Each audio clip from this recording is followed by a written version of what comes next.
Programang ito ay rated SPG, striktong patnubay at gabay ng magulang ang kailangan.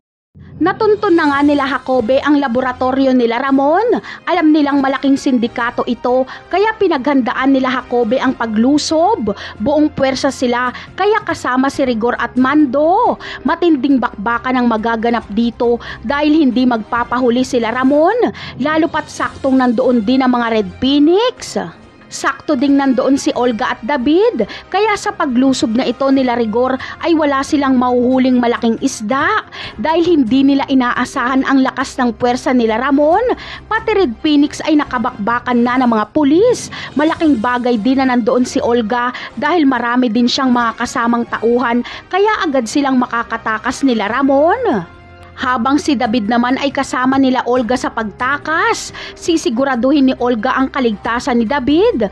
Ngunit sa paglusob na ito nila Rigor ay gulat na gulat siya sa kanyang natuklasan dahil nagkita sila ni Ramon. Nagkatitigan sila at napagtanto ni Rigor na naisahan siya ni Ramon dahil buhay pa pala ito. Habang si Ramon naman ay halos ayaw nang umalis noong makita si Rigor.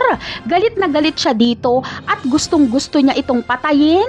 Ayon kay Ramon ay napakatagal na daw na gusto niyang mapatay si Ramon. Talaga namang napakatindi ng bakbakan na ito.